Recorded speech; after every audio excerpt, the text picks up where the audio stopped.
is Berlin Joseph. I represent the Haitian Bridge Alliance, and I bring forth human rights, migration, and racial justice movement. Because we understand there is no United States of America without us. We understand that this country was built on the back of black people, and we continue to hold that truth. As we see, we live under a dictatorship that is criminalized immigrants, specifically black immigrants. Understanding, yesterday they deported U.S. children born to Haiti in the middle of the crisis. We say no more. We must stand united. We must stand on behalf of those suffering, because we must make sure that the dream that MLK started continues. We are the dream of our ancestors. We are the future, and we must guarantee that our children, black, brown, Hispanic, whites, are able to call this country theirs without fear of deportation, without fear of being kidnapped, because this land is ours indeed. So today, we stand on behalf of those voices, and we let them know they are not alone. In the chains of immigration, they are not alone. We have broken the chains before, and what we say is that we are free. Thank God Almighty, we are free indeed, and the dream lives on. Thank you so much.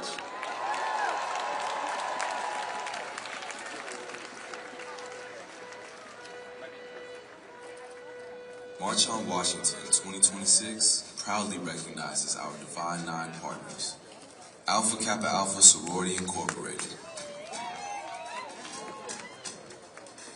Alpha Phi Alpha Fraternity Incorporated, Delta Sigma Theta Sorority Incorporated, Phi Beta Sigma Fraternity Incorporated, Sigma Gamma Rho Sorority Incorporated, Zeta Phi Beta Sorority Incorporated. Together, we stand united in the continued fight for justice, equality, and the right of every voice to be heard. Defend the vote. Defend democracy. Defend our future.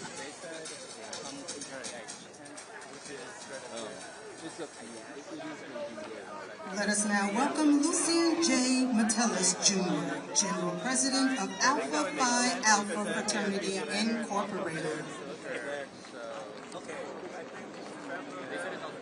Good morning. I am Lucien Metellus, General President of Alpha Phi Alpha, and I've come to address you today about the crisis in America. We have a crisis in America because our voting rights are being stripped away, and the men of Alpha Phi Alpha will not have it. We have a crisis because our people are being hung on trees and the media is not covering it. We are in crisis. We are in crisis because they're afraid of our vote, because they know there is power in the people. So today we are asking that God has called us to a mission. And that mission is for freedom, true and strong in this United States of America. And it will not happen by us sitting down. It will happen by us winning each and every election at every level. It means massive voter turnout. It means that we work to be stronger together. It is now more than ever the mission of Alpha Phi Alpha Fraternity Incorporated to bring our people to the polls. A voteless people is a hopeless people.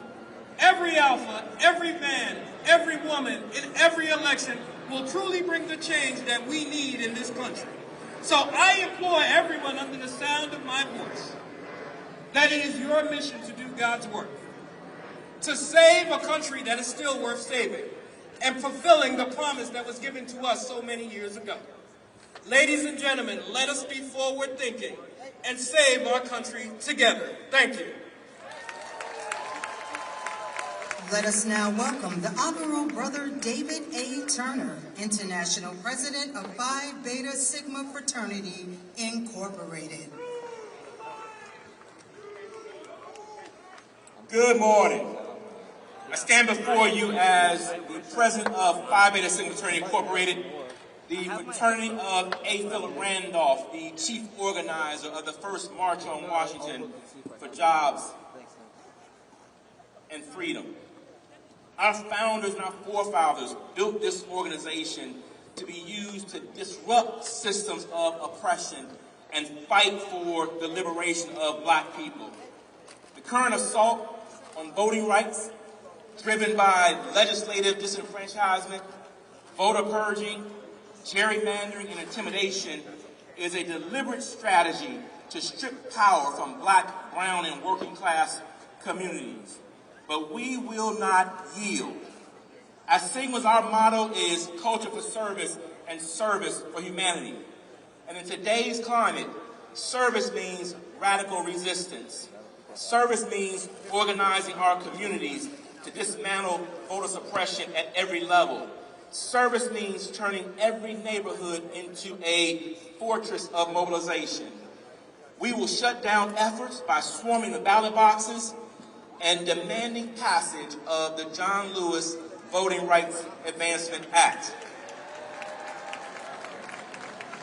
As we have done since 1914, the men of Sigma will organize, we will mobilize, and we will fight until unrestricted democracy belongs to every single one of us. Blue Phi.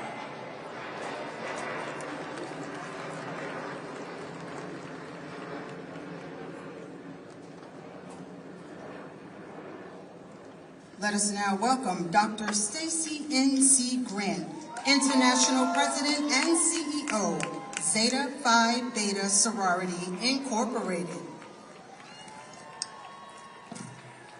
On this 63rd anniversary of the March on Washington, we gather to mobilize inclusive action, transformational leadership to advance social, health, and economic justice for all through the power of she. Good afternoon, my sisters and brothers, family and friends. I am Dr. Stacy N.C. Grant, International President and CEO of Zeta Phi Beta Sorority Incorporated and Chairwoman of the Divine Nine Council of Presidents. 1 year ago, I stood here with many of you at the March on Wall Street and reminded us that we are people of faith, people of courage, and people who refuse to accept injustice as our destiny. Today, we stand again, not because the work has become easier, but because our purpose has become even clearer. The power of she for social, health, and economic justice is Zeta's call to action to uplift our communities. The power of she is the power of you and me. We hereby declare that justice cannot be selective. Justice means every person has the opportunity to live with dignity. Health justice means your zip code, your race, your gender, or your income must never determine where you live, thrive, or receive care. Economic justice means that hard work should provide opportunity, not just simply survival. And voting rights mean that every eligible voice must have the power to reshape the future. But let's be clear, marching is not the destination. Our ancestors did not sacrifice so that we could simply remember their struggle. They sacrificed so that we could continue their work. So today, let us turn our unity into action. Let us continue to organize in our communities. Let us protect our vote. Let us advocate for policies that lift families, and let's invest in our children and our communities. And let's not just lead from fear, but from faith. For those of you who know the Lord, we know that He is still in control, and He has given us all we need to survive. When women lead, communities move. When communities organize, systems change. And when we stand together with purpose, with courage, and with love, there's no limit to what we can transform. Zeta Phi Beta and the Divine Nine stand ready. But I want to know if you're ready. Are you ready to show up? Are you ready to speak out? Are you ready to shape policy? Are you ready to protect the vote? Well, that's who we are. We will show up. We will speak out. We will not be silent. And through advocacy, we will shape our policy. We will protect our communities. We will exercise the right to vote. And our generations to come will be proud of the stand that we take today. They are counting on us. So repeat after me. The power of she is the power of you and me. God bless you.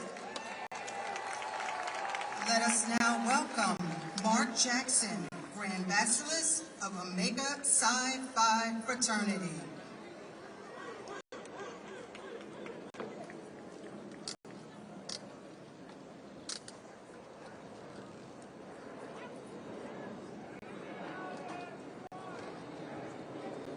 This is the day that the Lord has made. Let us rejoice. We shall rejoice. We will rejoice and be glad in it. Good morning, everyone. To the Reverend Al Sharpton and the National Action Network, to the King family, to my colleagues, affectionately known as the Divine Nine, and to all whom honor is due. My name is Mark E. Jackson. I am the 43rd Grand Basileus of the greatest organization known to mankind, the Omega Psi Phi Fraternity Incorporated.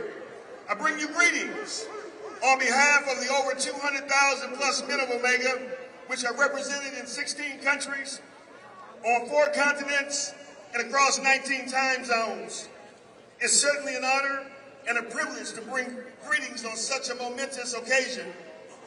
Today, we stand here on hallowed ground, not just as members of the Omega Psi Phi Fraternity Incorporated, but as advocates of justice, equality, and the relentless pursuit of a dream. We, the men of Omega, gathered at this historic March on Washington to commemorate the legacy of those who came before us and to reaffirm our commitment to the principles that drive our fraternity: manhood, scholarship, perseverance, and uplift. As we look back at the footsteps that have walked these very streets, we cannot help but draw inspiration from the pioneers of the Civil Rights Movement, including A. Philip Randolph, Congressman John Lewis, the great Dr. Martin Luther King Jr., and our own beloved brothers, Barnyard Rustin and Reverend Jesse L. Jackson Sr. They may be gone, but certainly not forgotten. In 1963, the March on Washington called for an end to segregation, fair wages, economic justice, voting rights, education, and the long overdue civil rights protections. Oddly enough, here in 2026, we are still calling for and fighting for some of the same issues. Well, today, Omega men around the world, individually and collectively, stand in solidarity with you as we call for an end to discrimination in voting, an end to discrimination in jobs and fair wages, an end to discrimination in lending practices for houses, discrimination, healthcare, educational, and the criminal justice system, and an end to the political manipulation of gerrymandering. Today is a call to action. The fight for civil rights, the fight for justice and equality is not a spectator sport. We need all hands on deck if we're going to move the needle of social injustice. As I close, if the late Congressman and Civil Rights leader John Lewis were here, I believe he would say it's time for us to stand up, make our voices heard, and get into some good trouble. If Dr. Martin Luther King Jr. were here, I believe he would remind us that injustice anywhere is a threat to justice everywhere. To God be the glory. Long live the Omega Psi Phi Fraternity Incorporated, and may God continue to bless each and every one of you. Thank you. Let us now welcome Bayan Bartning, co-founder and board president of Pro-Human Foundation, Avi Dressner, executive director of Black Jewish Reconciliation, Rebuilding the Bridge, and Darrell Davis, co-founder and global ambassador for Pro-Human Foundation.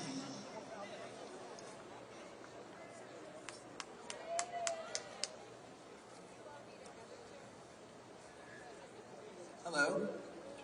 It is wonderful to be here. Hello, DC. 63 years ago today, and I'm not the first person to say that, Martin Luther King Jr. stood on these steps and called on our country to live up to its founding promise. All people are created equal. For more than a decade, my friend and Pro-Human Foundation co-founder, Daryl Davis, has been drawing attention to the fading and neglected marker that identifies where Dr. King stood to deliver I Have a Dream. It's right here in front of me. It may seem almost unimaginable in today's divided political climate, but the legislation authorizing the original marker passed Congress unanimously in the year 2000, without a single dissenting vote. And like most successful legislation, it had a champion, Congresswoman Ann Northrup of Kentucky. We're grateful that Ann is now part of Renewing the Dream, an initiative to revitalize the marker she helped create and make it easier for visitors to find. The people involved in this effort come from different backgrounds and hold different political beliefs. Not everyone agrees on every issue of our day, but all are united in support of the principles Dr. King spoke about from these steps. Standing behind me today are my children, Liv and Asher. I'm passionate about renewing the dream because I want them and every person who comes here to be able to stand where King stood, look out across the reflecting pool, and ask themselves, even for a moment, what does renewing the dream mean to me? So I thought I would let Liv and Asher tell you what it means to them. To me, renewing the dream means seeing each person as an individual. We all have different backgrounds and experiences. Every one of us is 100% unique, and every one of us is 100% a member of the same race, the human race.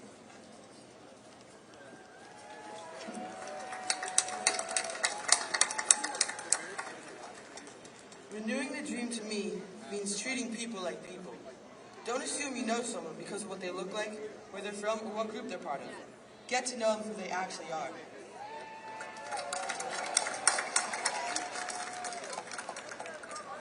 And that is the kind of reflection we hope this marker will invite. For more than 6 decades, Dr. King's dream has inspired countless people around the world. Today, that dream belongs to all of us, and so does the opportunity to renew it. And now I'd like to invite Avi Dresner to the podium.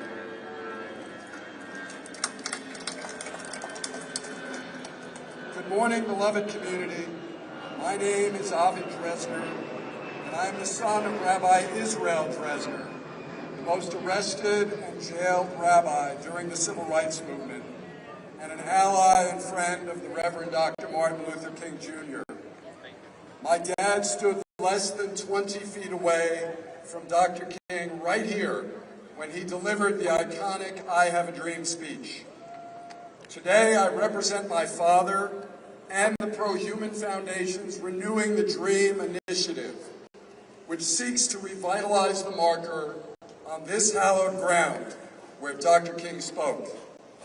It is so faded that most visitors step on it without even knowing it's there. We intend to change that.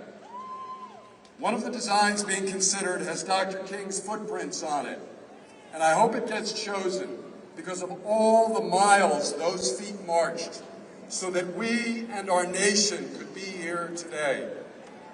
My father walked many of those miles with him, including on the Pettus Bridge in Selma, where Dr. King asked him to deliver the prayer right before the march, which led to the passage of the Voting Rights Act. Today, the rights that Dr. King and my dad marched for are under assault. And to paraphrase the words of the great Rabbi Hillel, if we do not defend and renew them, who will? But renewing the dream is about more than restoring a marker. It is also about revitalizing the Black and Jewish alliance that my father and Dr. King embodied. I was at a convening in Miami a few months ago that brought together 120 Black and Jewish leaders from all over the country with the purpose of revitalizing our alliance. We seek to do so not to benefit Blacks and Jews, but because when we work together, it benefits the nation. Without our alliance, there would have been no Civil Rights Act or Voting Rights Act. And unless we work together again, unless all of us do, we will lose those precious pillars of our modern democracy. Whenever I speak publicly, I make sure to wear something of my father's. Today, it's his suit. Usually, it's his socks, because I could never fill his shoes. Similarly, Dr. King's footprints on the marker we seek to place here can never be filled, nor should they be. Footprints are useful only if we follow them. We all know the expression that those who don't know history are doomed to repeat it. But a much less well-known corollary of that is that those who do know history can repeat the good parts. And the Black-Jewish alliance is definitely one of the parts worth repeating. So let us follow in my father's and Dr. King's footsteps, and let us also make our own modern march, blaze our own trail, and dream new dreams. Thank you, and may God bless our efforts. We would like to take this time to thank some of our partners. When you hear your name. Good morning, folks. My name is Darrell Davis from the Pro-Human Foundation. I want to remind us that this year, 2026, is the 250th anniversary of our independence from Great Britain. In 1776, Thomas Jefferson wrote the Declaration of Independence, in which he said, "All men are created equal." Almost 100 years later, Abraham Lincoln, in 1863, said that our nation was conceived in liberty with the proposition that all men are created equal. Almost 30 years later, in 1892, every American, and since 1892, has put their right hand over their heart, faced our flag, and recited the words of Francis Bellamy, who authored our Pledge of Allegiance, in which he wrote, "One nation, under God, indivisible, with liberty and justice for all." 100 years after the Gettysburg Address with Abraham Lincoln, Martin Luther King Jr. stood right here where we're standing today and delivered one of the two greatest speeches and most recognizable speeches in American history, one being the Gettysburg Address by Abraham Lincoln, and the other being the I Have a Dream speech by Martin Luther King, in which he said he had a dream that one day this nation will rise up and live out the true meaning of its creed. We hold these truths to be self-evident, that all men are created equal.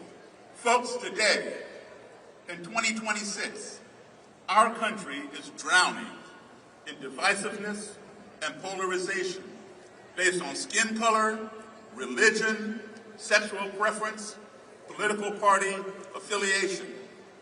Even last month, on our 250th birthday, the 4th of July, 400 white supremacists marched right here in Washington, D.C., proclaiming to reclaim America and take our country back.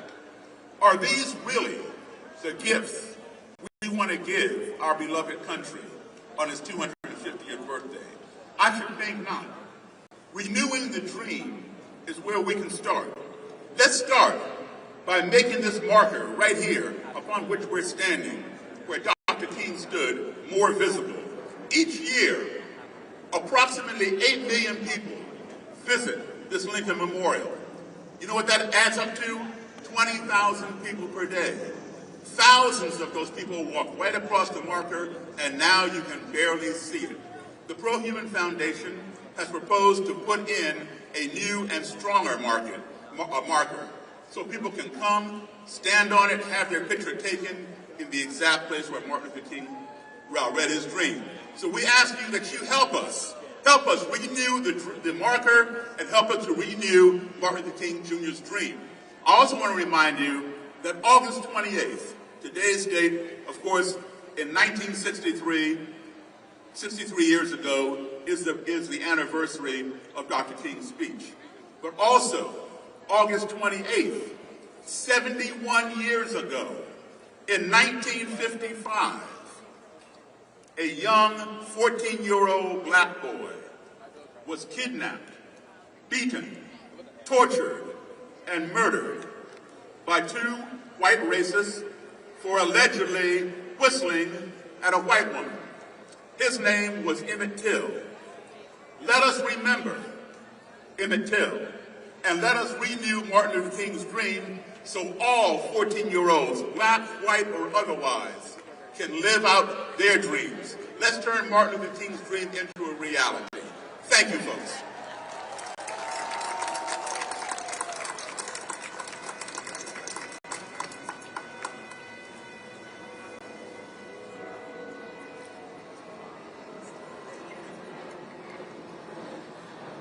At this time, we would like to thank some of our partners. When you hear your name, make some noise!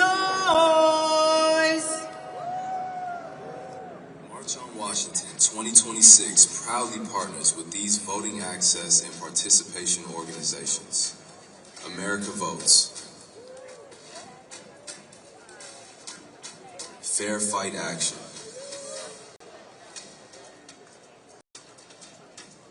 Fair Vote,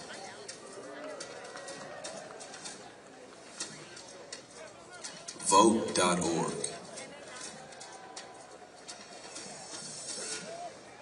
Vote Writers,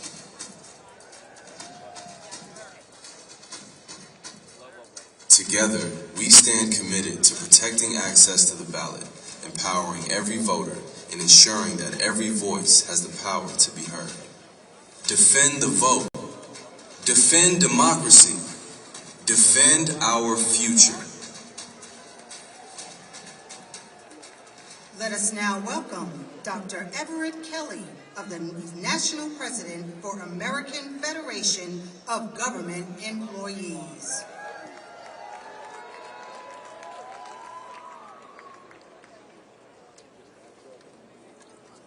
Good morning, brothers and sisters. I'm Everett Kelly, and I speak for 820,000 federal and D.C. government workers represented by my union, AFGE. They are the nurses at the VA hospital, the officers at the airport checkpoint, the women and men at the Social Security who take care of your grandmothers, grandfathers. Last year, this administration tried to strip union rights from nearly 1 million of them with the stroke of a pen. Not because they did something wrong, because AFGE sued them. Because we said no to Elon Musk and his chainsaw. They haven't won that fight. We're still in court. And we aren't going anywhere. What about you? But they can't win a fair fight. This is what they always try. They change the rules. They rig the system. They try to make it harder to fight back, strip the union, and they think the workers get quiet. Got the Voting Rights Act, and they think the voters stay home. Same play, run twice, and they are wrong both times. Now, 63 years ago today, 250,000 people stood on this ground. A. Philip Randolph and Rustin organized them. Dr. King stood right where and here and told the country about a dream. They didn't call the March for Freedom. They didn't call it the March on Washington for jobs, but they said for jobs and freedom, both words. Same breath, same fight.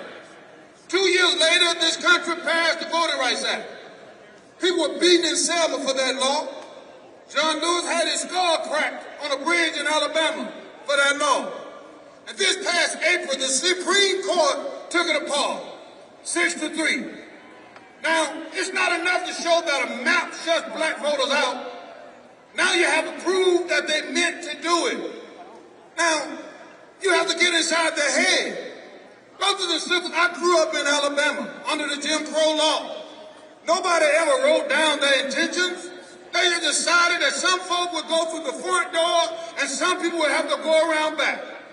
Now, I spent my entire life walking through the front door. They told me back in Alabama wasn't for folk who look like me. And I don't know about you, but I'm not going back. What about you? Now, our ancestors didn't pay that price for us to stand here quiet. 67 days from today, this country votes. And if your vote didn't matter, they wouldn't be working so hard to take it away from you.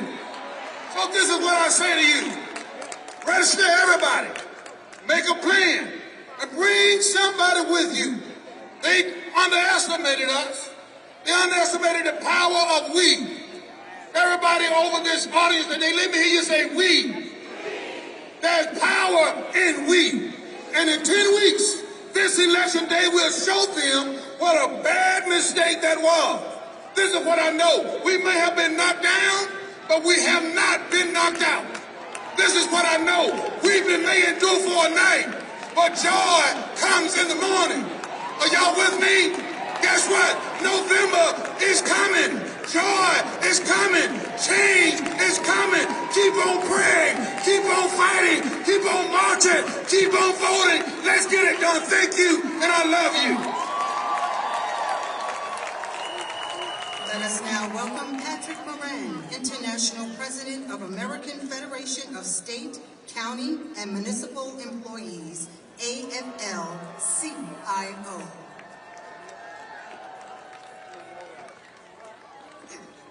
Good morning. My name is Patrick Moran, and I'm honored to stand here on behalf of 1.4 million AFSCME members across America. Healthcare workers and child care providers, mental health professionals, sanitation workers, school bus drivers, custodians, library workers, and bridge inspectors. Public service workers whose courage keeps our communities safe, whose dedication keeps our economy running, and whose solidarity keeps Dr. King's dream alive. 1 week ago, I had the honor to be sworn in as president of AFSCME. And I stand on the shoulders of the leaders who came before me, like this young man here, this great young man. I carry forward a movement that has never backed down. And I made a promise that day to fight forward, to fight for every working family, to fight for democracy itself.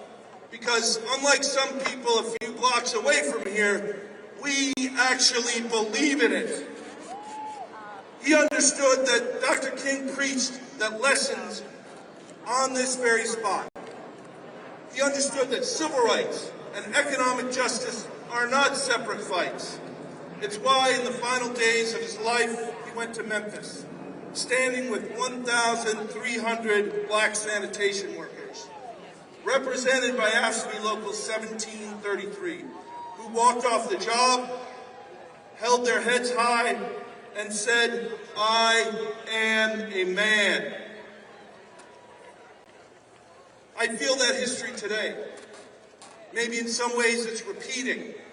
An all-out war on voting rights, a living you can't live on, the haves scapegoating the have-nots. But that's not all that's repeating. We're here. We're here today, thousands strong and fighting back against greedy corporations rigging the game, against anti-worker politicians trying to cheat their way to victory, against a system that lets children go hungry while their parents work double shifts. In Dr. King's final speech in Memphis, he spoke of the Good Samaritan, who looked at the word and asked, not, what will happen to me if I help my neighbor? But, What will happen to him if I do not? This is the beauty of this moment. It's a call to look out for one another and advance the common good. It's why I'm so proud to stand with you today and continue the fight forward. We'll march against the authoritarians. We'll light a fire under our elected representatives. We'll talk to our neighbors about who's going to lower grocery prices, who's going to demand our freedoms, who's going to protect our voice and our vote. Together, we'll prove that this still is a nation of dreams. That we've got the power, and we're going to use it. Thank you. Let us now welcome Lee Saunders, former International President, American Federation of State, County, and Municipal Employees, AFL-CIO.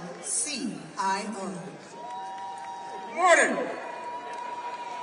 You know, I have spent 50 years of my life in the labor movement. For 14 years, I had the honor of being president of AFSCME, the American Federation of State, County, and Municipal Employees. You just heard from the new president. I told you that we represent 1.4 million members across the country, public service workers, who work like hell every single day to provide essential services to the American public. Last week, I stepped down as president. I retired from my job. But I want to be real clear. I did not retire from my duties as a citizen. I did not retire from the belief in civic engagement. I did not retire from this fight, and I never, ever will. I'm here today. I'm here today because I am feeling the fierce urgency of now. As Dr. King put it when he spoke here 63 years ago today. Extremist radicals in the White House and in Congress, the privileged and powerful, the wealthy and well-connected, they don't want to take us back to 1963. They want to take us back to 1863. They're gutting voting rights. They're disenfranchising people of color. They are shaking the foundations of our democracy. The President of the United States himself peddles insane conspiracy theories about election fraud every single day. Every issue we care about, every issue that we care about depends on this struggle. So if you care about expanding union rights and freedoms, this is your fight.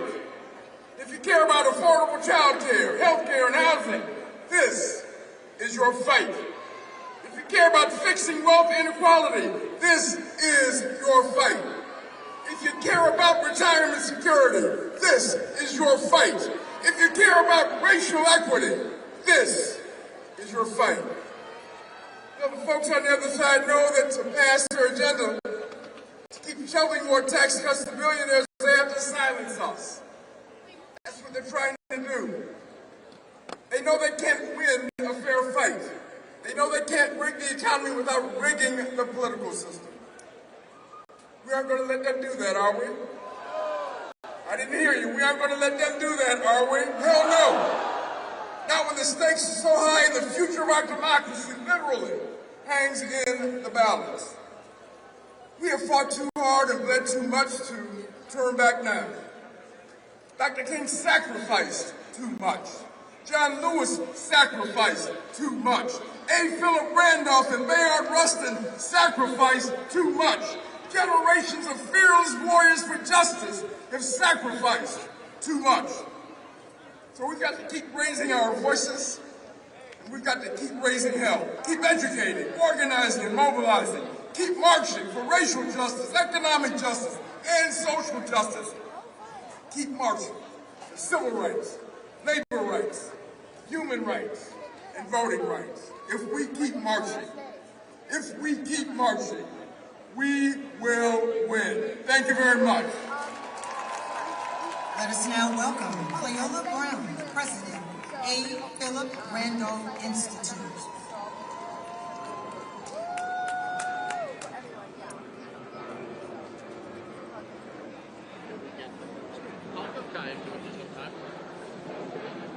Let us now welcome Cleola Brown, President, A. Philip Randolph Institute.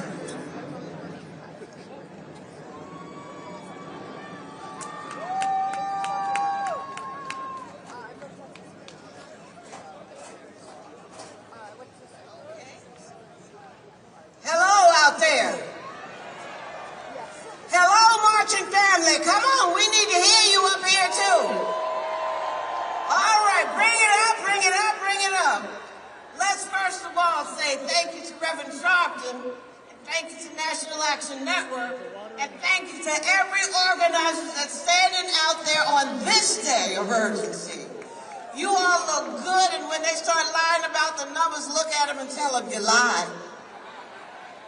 Now, I'm honored to stand here today on the very ground where 63 years ago our forefathers and foremothers and sisters and brothers in the fight for civil rights and racial justice heard from Dr. King, Roy Wilkins, John Lewis, Walter Reuther, and so many amazing leaders. At the pen and strategizing that was done by Randolph and Rustin. We heard from A. Philip Randolph, who called our sisters and brothers gathered there the advance guard of a massive moral revolution for jobs and freedom. That's 63 years ago, and the message is still the same. You feel me? A revolution that demanded affordable housing, integrated education, and real voting rights. A revolution that demanded full employment for America's workers at a living wage, and the dignity, and an end to discrimination. At the end of the speaking program, these demands were recited, backed by Byron Rustin, the chief architect of the march, and 250,000 of our brothers and sisters made personal commitments in the struggle for jobs and freedom, pledging to achieve social justice through economic justice and to not let up until the demands have been realized. Back then, I was 15 years old, and I sneaked down from Philadelphia, y'all, because I knew I couldn't get the permission to come. When I sneaked down and got down here, I didn't have no pass to get on the mall, but my mama taught me if you follow a greasy bag, you know you're going to eat. The sister got chicken, and she probably got some cake in there, too. I walked with the people as if I had something, but I couldn't get in the platform, so those trees that are behind you, those of you who are sitting and looking this way, the trees on the right became the perch for children who were yet teenagers like myself. We climbed up in the trees to look to this spot. When people say God is good, He is, and every day of my life I thank Him for it. Because right now, more than ever, we need to keep right on pushing, making sure that those demands that were relevant then unfortunately are relevant right now, but we don't give up, we don't give out, we don't even stop. We keep coming at it. Because what He has for us, no one will be able to take it from us. But they can take it if you give it to them. So all the people that are here from APRI, I'm standing in your steps, not anything about me. For all of those who are good Panhellenic members, and I'm a little partial, mine is this one right here, okay? Just so we know. But for all of those things, walk together, children, and don't you get worried. Because we are going to win this race. God bless you, and God bless Reverend Sharpton. Let us now welcome Lenore Thomas, President of Virginia 512 SEIU.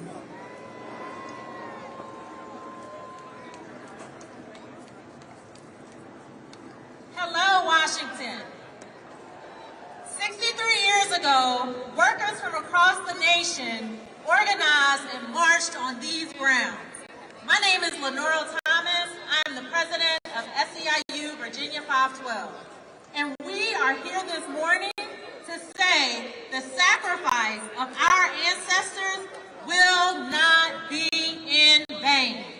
I stand here on behalf of 2 million members of the Service Employees International Union, the people who serve your communities, keep your hospitals running, and your loved ones cared for in their homes.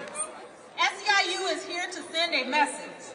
There is no worker power in a country where there is no ballot power. Here's why. The vote is sacred. It is sacred because of what it costs. Our ancestors paid for our ballots with their lives. They did not pay that price so we could pick and choose when to vote. They paid the price to make the vote ours. And they paid the price to make every vote count every single time. In Virginia, we know this fight firsthand. Virginians went to the polls and voted for a new congressional map. And when we asked the Supreme Court to uphold that vote, they said no. Why? Power. So when somebody tells me our vote does not matter, I ask them one question. Why are they working so hard to take it from us? Nobody spends that kind of money, that kind of power, and that much energy trying to silence something that is useless. They gutted Section 5 because our votes work. They gutted Section 2 because our votes work. They are coming for vote by mail because our votes work. Remember, elections have consequences.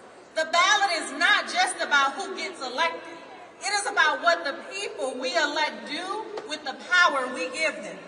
When we show up and we do our part to elect people who share our values, we expect follow-through. We remember who stood with us, and we remember the people who forget us once they are elected. In a true democracy, the vote has more power than boardrooms and big donors, more power than secret meetings and hate. It has the power to get us the three things we all need: money, power, and respect. Money so the worker who bathes your mother can afford to feed her own. Power so we stop asking permission at the ballot box and at the bargaining table. And respect. So let's go get it, y'all. Register somebody to vote, drive somebody to the polls, and let's vote. Let us now welcome John W. Rogers Jr., founder, chairman, co-CEO, and chief investment officer of Ariel Investments.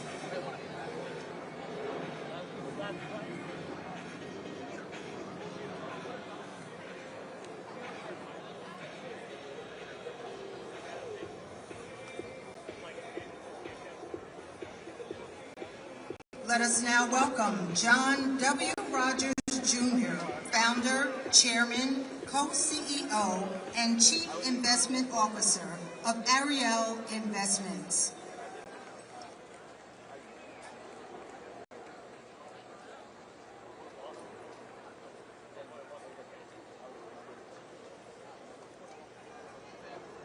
Good morning. I'm John Rogers, founder of Ariel Investments. My daughter and I are from the land of honest Abe Lincoln, not the city of dishonest Trump. I've been inspired by a long line of people who risked their lives for liberation, who broke barriers in the name of justice. My great-grandfather was a fearless business leader. He built the Stratford Hotel, the largest black-owned hotel in the country that was destroyed during the Tulsa Race Massacre. My father fought overseas as one of the original Tuskegee Airmen, defending a freedom he didn't fully enjoy here at home. My mother was a pioneering civil rights leader. She sat in at lunch counters and introduced me to one of my heroes, Reverend Jesse Jackson.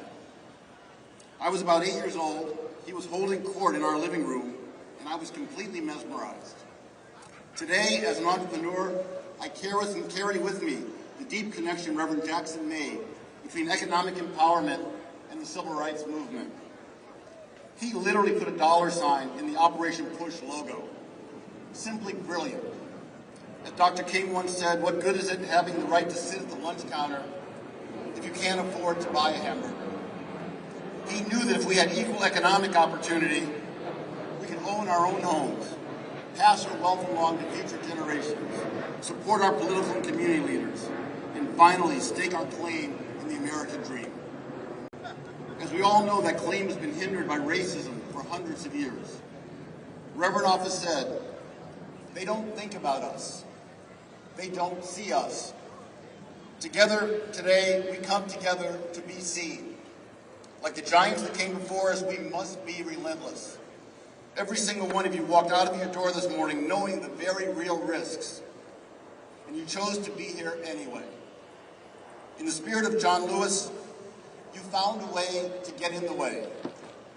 You chose to make good trouble. That is the courage that carries this movement forward. Thank you.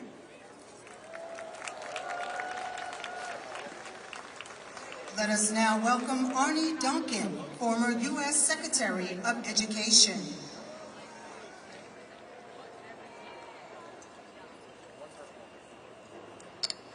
Good morning. I'm Arnie Duncan. I'm so honored to be here with my family and my best friend and mentor since I was 10 years old, John Rogers. He's an extraordinary part of my life.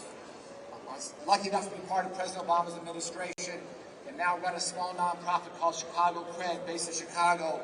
And our laser focus is on reducing gun violence. We work with young men most at risk of shooting and being shot. We've had historic reductions in violence. They're putting down the guns. It's the hardest work I've ever done. Honestly, the most heartbreaking, but also the most inspiring, and hopefully the most meaningful. And on Monday at one of our sites, we did a lesson on democracy. We divided the men into two teams, Team Credit, Team Pushing Peace, to talk about the issues in their community. And they were eloquent and passionate about the need for more affordable housing and healthy food and better schools and better health care. But when we asked them, were they thinking about voting in November, the room all of a sudden that had been vibrant got very, very quiet. And we explained that those that have been most disenfranchised have the most to gain by voting, but the system has let them down for too long. And so in the next 67 days, as we work hard to protect the right to vote, to work to preserve our democracy, I urge all of us to focus on helping those who have been most disenfranchised, those who are most likely not to vote, to come out and do exactly that. It is the most powerful and the most peaceful thing that the men we serve, the communities we serve, can do to better their lives and better the country. And if we can do that together, if we can do that collectively, I promise you in 67 days, we can change the world. Thank you so much for all that all of you do. God bless. Let us welcome Dr. Cheryl W. Turner, International President of Delta Sigma Theta Sorority, Incorporated.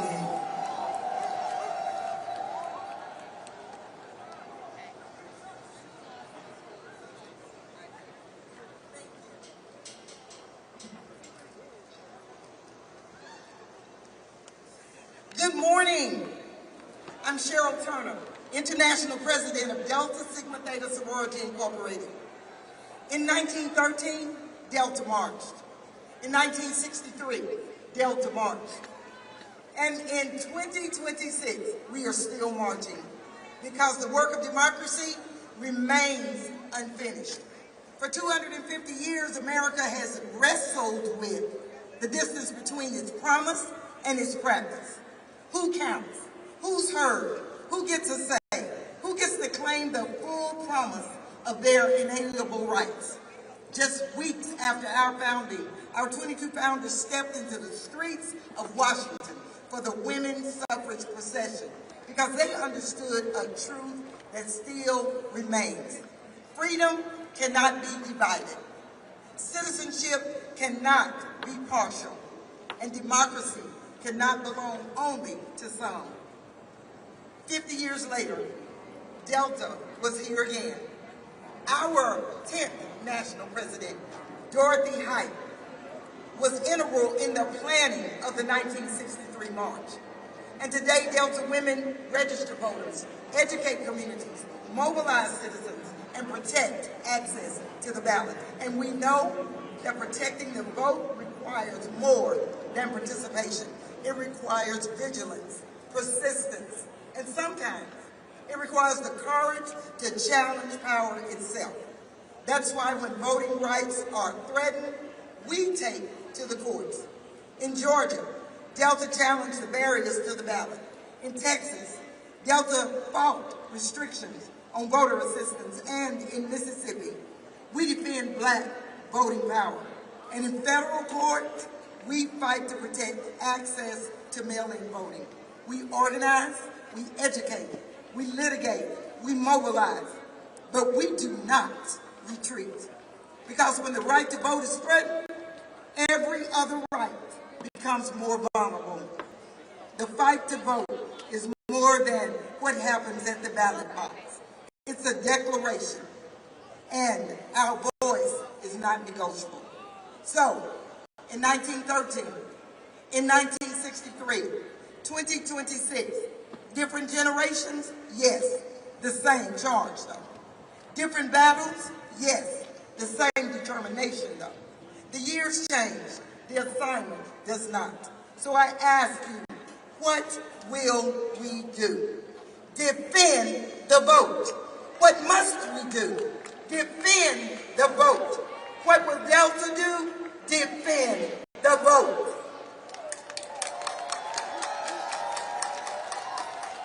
Let us now welcome Rabbi Jonah Pesner, Director of Religious Action Center of Reform Judaism and Senior Vice President of Union for Reform Judaism.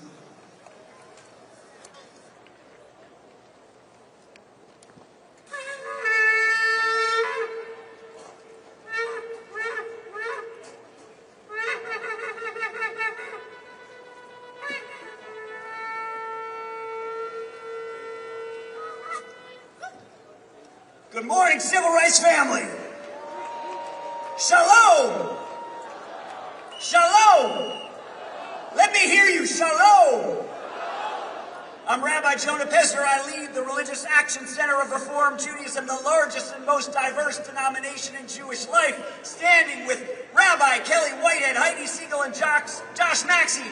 Just 3 out of 2.1 million Reform Jews who marched together with you, gathering in the legacy of Dr. King and the rabbis and Jewish leaders who marched before us. We stand today in honor of Andrew Goodman, James Chaney, and Mickey Schwerner, 2 white Jews and a black Christian who were murdered by the Klan for white registering voters. So we march with you today in the footsteps of our Hebrew ancestors who rose up out of Egyptian slavery and journeyed to the Promised Land. 3,000 years ago, they heard God's call through this blast of the shofar. Rise up, march forth, and journey to Freedom Land. Wake up! Everybody say, wake up! Because our democracy is in danger. Our rights are being rolled back. Our voices are being silenced. Our votes are going uncounted. Our people are suffering with fear and hunger and despair. Our neighbors are hiding in their homes because they're afraid of agents of the state who are terrorizing our communities. And our children are experiencing hate at every turn when we are trying to build the beloved community. But we know what those who came before and marched before us know. Our safety is in our solidarity. Everybody say solidarity.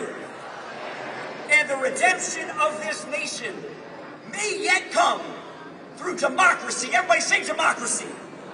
A robust, multiracial, inclusive democracy in which every voice is heard because every vote is counted. And you know what we know? Some people want some people not to vote. Are we going to stand for that? No, we're going to march. The Voting Rights Act of '65 was written in our conference room at the RAC. But we also know the Voting Rights Act was not written in a conference room. It was written in blood in Selma and transcribed in our conference room. So to honor those who gave their blood and their lives, I ask you with love and pride, will you lift your voice? Will you demand justice? Will you march on and on and on until victory is won? We didn't start marching 63 years ago. We started marching 3,000 years ago when our people rose up out of Egypt, and we will march for another 3,000 years if that's what it takes until victory is won. Amen? Amen. We'd like to thank some of our partners. So when you hear your name, make some noise. March on Washington 2026 proudly partners with these democracy protection organizations. DC Vote, Declaration for American Democracy, Democracy Forward,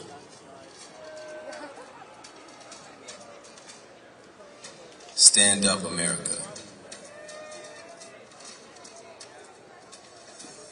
United for Democracy. Together, we stand united to protect our democracy, defend the rights of every citizen, and preserve the power of the people. Defend the vote. Defend democracy. Defend our future. Let us now welcome Keturah Johnson, International Vice President of Association of Flight Attendants, CWA, AFL-CIO. All right. What's up, family? My name is Keturah Johnson, and I am a proud queer union veteran, and I am a flight attendant. And I have the responsibility and the incredible privilege of representing more than 55,000 incredibly diverse flight attendants as the International Vice President of the Association of Flight Attendants. And in case you didn't know, flight attendants save lives, and we are aviation's first responders. I am also proud to be a member of the PFLAG National Board of Directors. PFLAG moms and families, where you at? Yes. And in case you didn't know, PFLAG is where LGBTQ plus people, parents and families, and allies unite to turn pride into power. I know we as flight attendants, we ask folks every day, multiple times a day, if you are willing and able to assist us in the event of an emergency. We ask you and we trust you based on a verbal yes, your word, and so does everyone else. You all have trusted folks you have not seen. Today, I need to know if you are willing and able to assist us in this emergency and turn your privilege and pride into power. And we're gonna need some verbal yeses. We'll start with the easy one. Are you willing and able to listen to flight attendants? We save lives, and we've been doing a lot of it lately, and we're tired. Are you willing and able to support the Delta flight attendants to organize their union to raise standards of workers in the South and across the country? Yes, because voter suppression is union busting, and guess what we know? Union busting, it's disgusting. Are you willing and able to protect the trans folks and the LGBTQ plus community? Are you willing and able to use people's pronouns even if you don't get it? Are you willing and able to fight for people to make their own choices about their bodies? And are you willing and able to stand up for migrants? Are you willing and able to stop clapping for veterans and instead organize to ensure those like myself who have sacrificed for this country are seen, respected, protected, and cared for in and out of the war zone, in and out of the closet? Protect trans veterans and soldiers of color. Are you willing and able to stand with postal workers and ensure mail-in ballots are still counted because your vote should not count no matter where you are on election day, and the U.S. mail is not for sale? Are you willing and able to fight for health care and housing for all? And are you willing and able to have the promise and power to never forget September 11th? Are you willing and able to use your privileges power and turn your power into vote?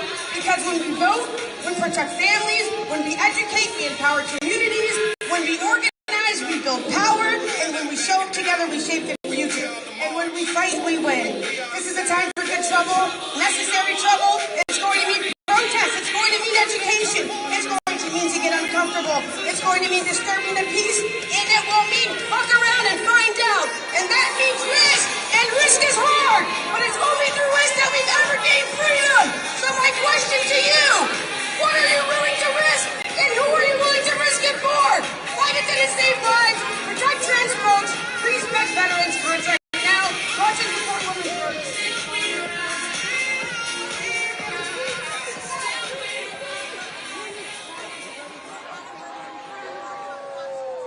Let us now welcome Hector E. Sanchez Barba, President and CEO of Mi Familia Vota.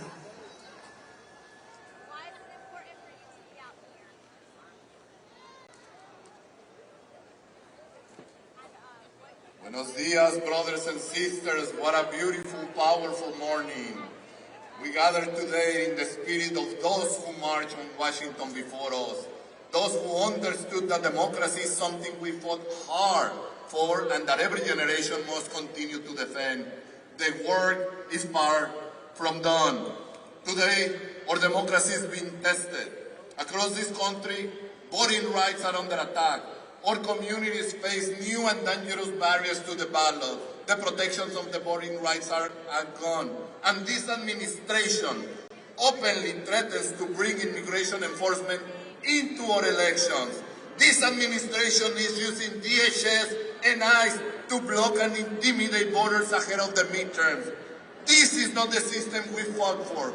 No American citizen should ever have to wonder whether going to vote could put their family, their neighbors, or their community at risk. For Black and Latino communities, we know this history. We know that voter intimidation looks like. We know what happens when those in power decide that our voices are too powerful, our communities are too organized, and our votes are too consequential. But we also know something else. When Black and brown communities stand together, we can change our nation. Our communities have marched together. We have organized together. We have fought together for civil rights, worker rights, voting rights, and human dignity. And today, we must stand together again, united in purpose and conviction. Black voters matter. Latino voters matter. Our voices matter. Our votes matter. Together, we represent a force powerful enough to defend the promise of the American democracy. So our message today is simple. We will not be intimidated. We will not be divided. And we will not surrender our voices to our political power. We will register. We will organize. We will mobilize. And we will vote. And Black and brown together, we will defend our democracy and continue to march towards justice. Sí se puede.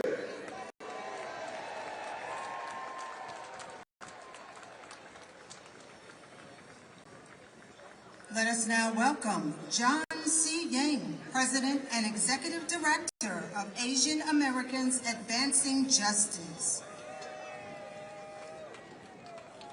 Good morning.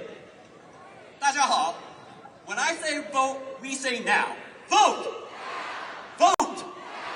Vote! This election is going to be so important, and we know that there are going to be new barriers that are put before us. Whether they're barriers based on proof of citizenship, whether they're barriers based on mail-in balloting, or whether there are barriers based on sheer voter intimidation and suppression. We know we will need to fight. And that is why I'm proud that our organization, along with so many of our organizations here, are fighting in the courts.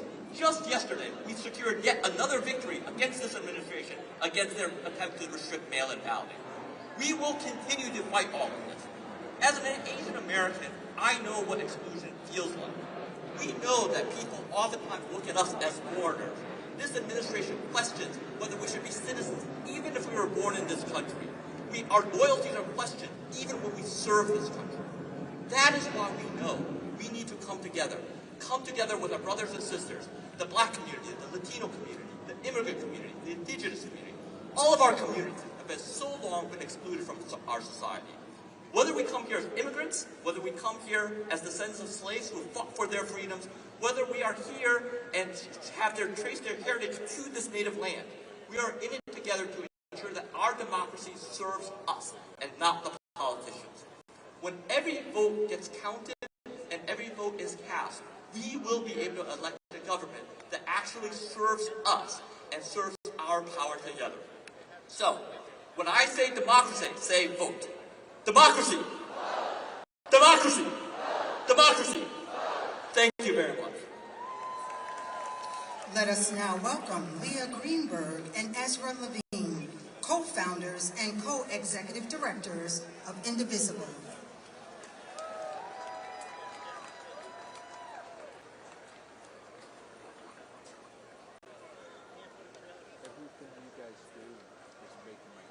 I'm so sorry. No, you're... I apologize. Thank you. Let us now welcome Leah Greenberg and Ezra Levine, co-founders and co-executive directors of Indivisible. Hey y'all, I'm Ezra. And I'm Leah. And we are the co-founders of Indivisible. We're here on behalf of 2,500 local Indivisible groups from Texas to California to Maryland to Virginia, from the Deep South to the Northeast to the Northwest. We are organizing with you in the 250th anniversary of the founding of our country, not the founding of our democracy. Everybody here knows that it's not the 250th anniversary of the founding of our democracy. We didn't get a real democracy until civil rights legends organized, marched, protested in the 30s, the 40s, the 50s, in Montgomery, in Selma, in Washington, D.C. here 63 years ago. We are marching today with you to demand our vote and a real democracy that actually represents us. Now let's be clear, the Civil Rights Act, the Voting Rights Act, these were not gifts from the powerful. They were victories wrested from the powerful by ordinary people with extraordinary courage. Generations of American heroes who stood up, who put their bodies on the line, who marched to defeat the segregationists, to defeat the fascists, to defeat all the forces that would stand against us. The democracy that was wrought for us by those heroes is young, and it is fragile, and it is under threat today. The same poisonous ideology that built the Confederacy, that ended Reconstruction, that instituted Jim Crow, is alive and well. We see it in the Supreme Court's gutting of the Voting Rights Act. We see it in the rampant threats to vote, the vote, rising across the country. We're here today because we refuse to be divided, because our fates are linked, and because we treat an attack on one as an attack on all. We're here to organize. 63 years ago, Bayard Rustin was one of the lead organizers of this event. He's got a great quote. We need in every community a group of angelic troublemakers. Y'all, we've got a big group of angelic troublemakers out there. This is why Indivisible, with thousands upon thousands of organizers around the country, organized No Kings 1, No Kings 2, No Kings 3, 5 million, 7 million, 8 million people out in the streets. Are we done? How many kings? No kings. Are we going to let the fascists get what they want? Are we going to organize? We're demanding one thing, a real American democracy, indivisible with liberty and justice for all. Liberty and justice for all. Liberty and justice for all. We're here with you, and we're going to demand it together.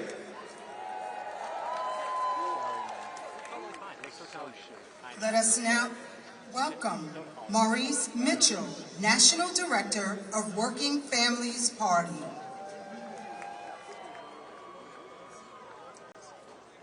Washington, D.C., let me hear you. My name is Maurice Mitchell. I am the National Director of the Working Families Party, where we believe the radical idea that in a democracy, people like you and I should govern, not the uber wealthy and certainly not giant corporations or oligarchs. If that's an idea that you believe in, let me hear you, Washington, D.C. Now, I don't have a lot of time with y'all today, and this is a non-partisan event. And as a person who leads a political party, that's the easiest and hardest thing in the world.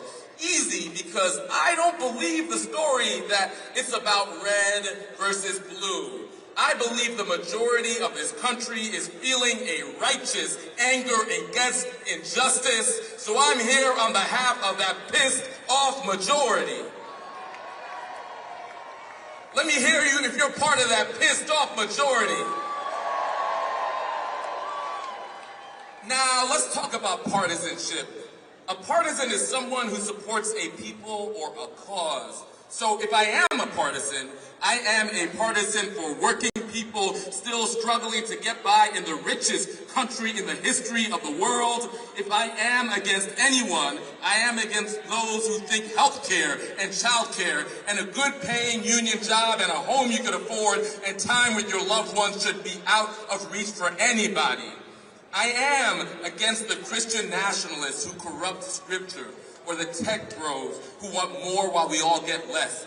I am for white farmers who used to don those red hats, but who now fight side by side with black and brown folks in Tennessee against data centers that corrupt their land, drive up utility costs, and drive profits for the wealthy. I am a partisan for black folks in the South, still fighting for voting rights. To hell with a corrupt Supreme Court. I am for the folks in Minneapolis and LA who risk life and limb for their neighbors when masked men with guns occupied our cities. I am for children in Tehran and Palestine facing missiles paid for by our tax dollars, resources that should go to building schools and feeding children versus bombing schools and killing kids. We are not the crazy ones. What's crazy is continuing to accept the status quo constructed by the architects of war and division that have only brought misery and ruin to our world. When has that ever worked for us? I'm tired of accepting they're crazy, so if you're mad as hell and sick or tired of being sick and tired and you're hungry for freedom, Working Families Party is a home for you. Thank you, Washington, D.C.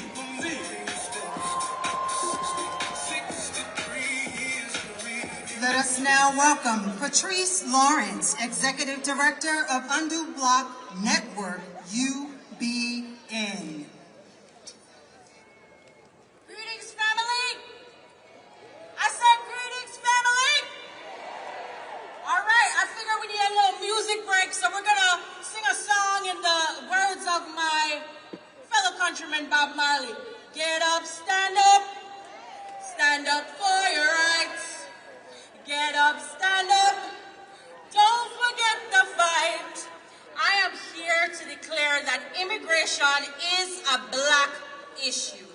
We have the power to build the future as it should be, not just the future that they have given us. Black immigrants are Black America. We are family, we are community, and we are here. And what does freedom look like? Freedom to walk our streets without harassment.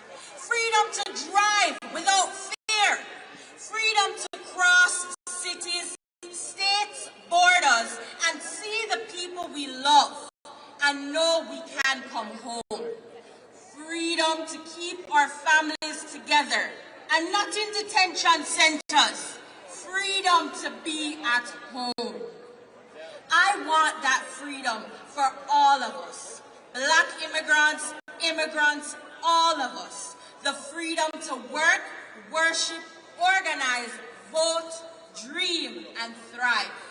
Because freedom should never depend on the color of our skin, or where we were born, or the passport we carry, or the legacy of this country, the papers in our pockets. Our freedom belongs to all of us, and with freedom comes possibility. So family, when I ask, what do we deserve? I need you to say freedom. What do we deserve? What do we deserve? That's right, and we will march for it, organize for it, and stand up for it always. We deserve freedom. I'm Patrice with our DocuBlack Network. Thank you for joining me here today.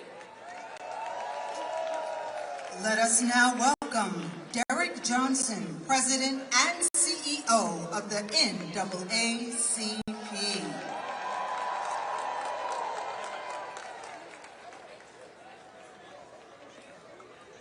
63 years ago, people convened on this mall. They were fighting for jobs, justice, and dignity.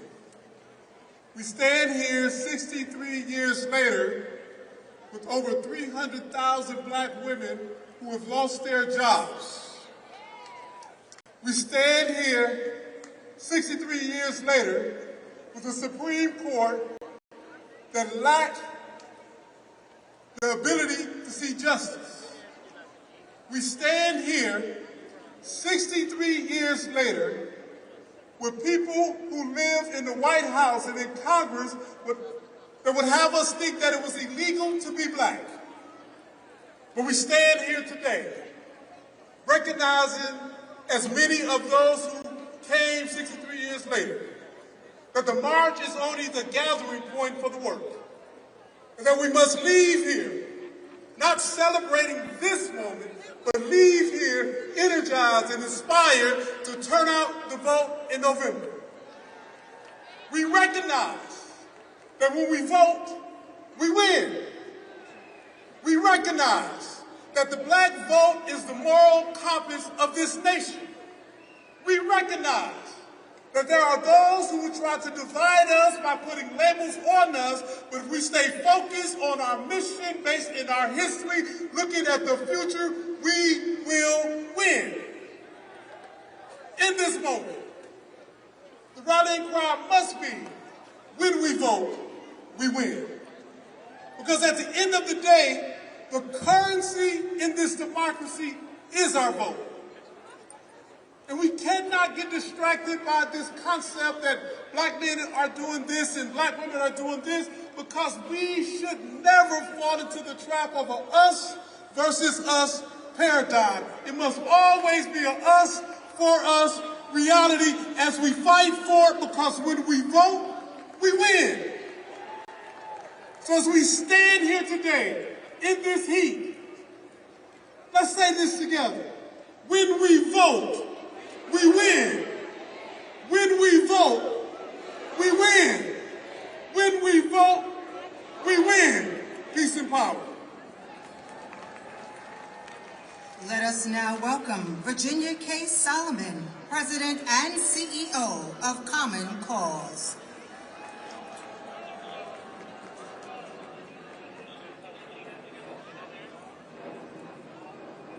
My name is Virginia K. Solomon, and I am the President and CEO of Common Cause, here representing our more than 1 million members around the country. Today, we aren't here just to remember history, we are here to make history. Look around, just as the civil rights leaders of the past stood in the face of authoritarianism in the South and throughout the country, so too do we. We live in a time of military occupation, corruption, conflict, and the dismantling of civil rights. State-sponsored murder by ICE agents and unbridled capitalism. And we are living through white supremacy's desperate last stand. And while it may not feel like it at times, we are winning. The far right knows we're winning, and Donald Trump knows we are winning, and that is why they are desperately trying to weaponize their power against us. But let me tell you something, their power is temporary and ours is permanent, because love always wins. Justice will always prevail, and we will win the fight for voting rights. We will win the fight for economic justice. We will end the corruption of this administration, and we will win the unfinished fight for rights for all of our people. Because this country is ours. And we know when we stand united, we are completely unstoppable. So we are going to show up, we will organize, we will vote. Say it with me, we will vote. And we will fiercely protect the rights of so many others and those who bled to secure our right. So if you're worried about how those in power are trying to disrupt our right to the ballot, one of the most impactful things we can do right now is become an election protection volunteer.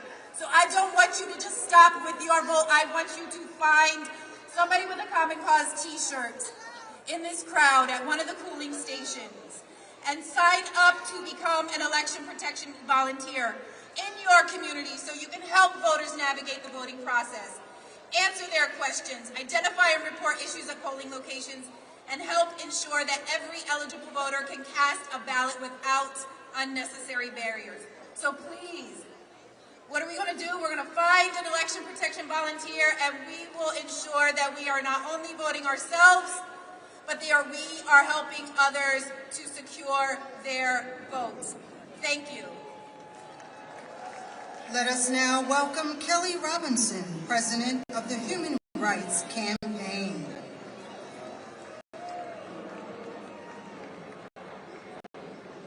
Hello, my name is Kelly Robinson, and I'm proud to serve as President of the Human Rights Campaign. We are 4 million members strong. We are the largest lesbian, gay, bi, trans, and queer civil rights organization in the nation, and we will be damned if democracy dies on our watch, y'all. Do y'all know Bayard Rustin? In 1963, Bayard Rustin was the lead organizer for the March on Washington. He was black, he was gay, and he organized this in 8 weeks. But still, they left his name out of the history books. Not today. Bayard Rustin, y'all. We are saying his name today. Somebody say Bayard Rustin. Because look, in 1963, hardly anyone was out as gay. Because you could lose your job, your family, or even your life. And yet, we would not be here today without black LGBTQ+ people. There would be no March on Washington without Bayard Rustin. There'd be no Stonewall without Marsha P. Johnson. There would be no Victory and Brown v. Board of Education without Polly Murray, and there wouldn't be a Beyonce, y'all, without Uncle Johnny. So I am here to say with my whole chest, this is our country. We are here, we have always been here, and we are not going anywhere. LGBTQ+ people are 10% of voters. 74 million voters are allied with our communities. When we show up, we win. When we vote, we win. The fight for voting rights and the fight for LGBTQ+ equality are the same fight. So we gotta be clear. While we have some rights we have gained today, if we don't keep showing up, we're not gonna have them tomorrow. This is more than a march. This is a movement to save our democracy because my people, LGBTQ+ people, deserve to feel just as safe surrounded by the American flag as we do when we are surrounded by pride flags. Because our dreams are still worth fighting for, because our country is still worth fighting for. So I came here to remind somebody that the power of the people is always greater than the people that are in power. And when we vote, we win. When we show up, we win. We got 67 days to do this, y'all. 67 days to vote, to knock doors, to talk to our neighbors, and to take back our democracy. Are we ready to do that? Are we ready to do that? Then let's get to work, y'all, and let's get free.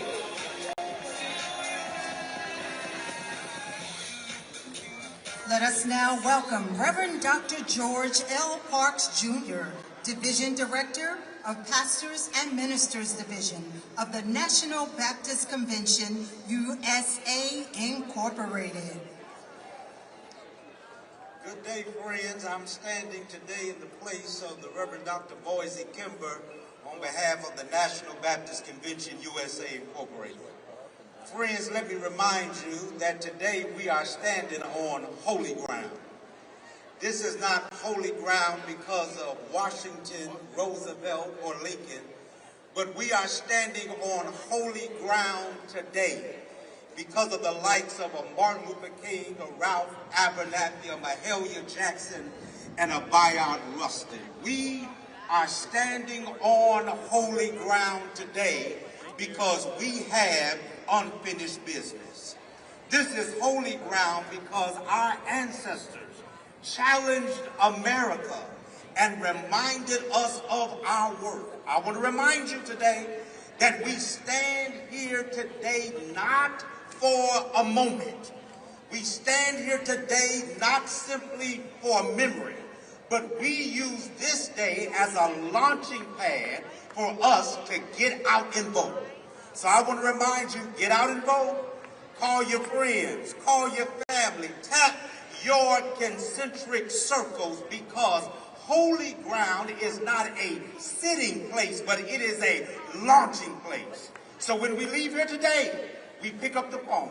When we leave here today, we volunteer for voter rallies. When we leave here today, we know that this is holy ground so we can help somebody else. Have a great day.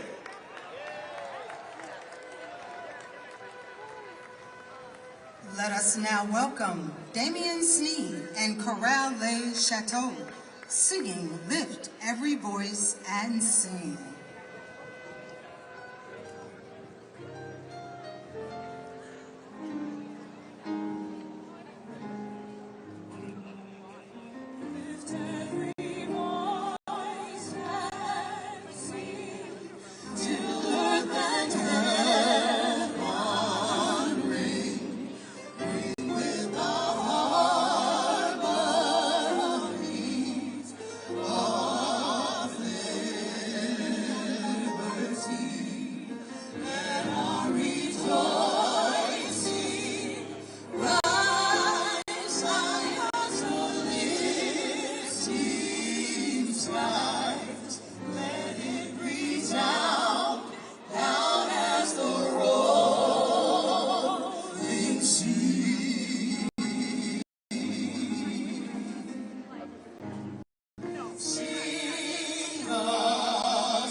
Let us now welcome the youth delegation.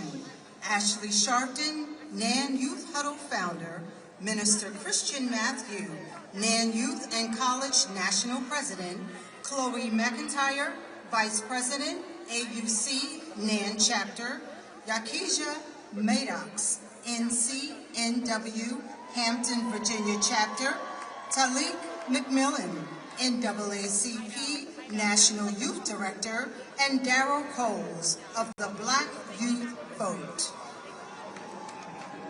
When they say get back, we say fight back. Get back. Get back. When they say get back, we say fight back. Get back. Get back. My name is Ashley Sharpton. I'm the National Youth and College Director of the National Action Network and co-lead of the March on Washington 2026 Youth and College Coalition. 63 years later, we stand on the historic ground, not just to remember the dream, but to finish the assignment. They say young people are not engaged. Well, look around. Young people and students from across this nation answered the call and organized to be here today. Clap yourselves up, young people. We understand what is at stake because this is our future. Esther in the Bible was told, who knows whether you have come to the kingdom for such a time as this? Well, this is our time. We stand on the shoulders of Dr. Martin Luther King and Coretta Scott King, Dorothy Height, Shirley Chisholm, Reverend Jesse Lewis and Jacqueline Jackson, Congressman John Lewis, Reverend William Augustus Jones, Hazel Dukes, Wyatt T. Walker, Attorney Michael Hardy, our leader Reverend Al Sharpton, and so many others who carried this movement before us. And we remember young organizers like our own Ousmane Diallo, who stood on this stage with us in 2023, but he is no longer here today. They did their part. Now the assignment is ours. Showing up today was a great step, but we cannot just commemorate history. We have to make our own history. Our voting rights are under attack. Families are struggling to afford everyday life.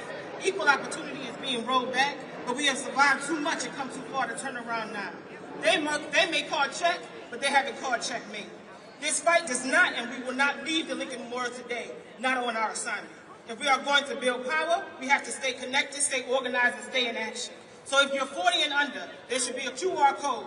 We want you to be in touch with us and engage with us on the coalition. You're going to hear from the leaders of that coalition right now and national youth leaders across this nation because the future is not coming. The future is here. Now you're going to hear from Chloe McIntyre from the NAN AUC chapter, Darrell Coles from Black Youth Vote, Sophia Farrell from New York State NAACP, Yakisha Maddox from NCNW, Minister Talik McMillan from NAACP, Tavia Lee of NAN Howard, and Minister Christian Matthew of the National Action Network. Let's clap them up.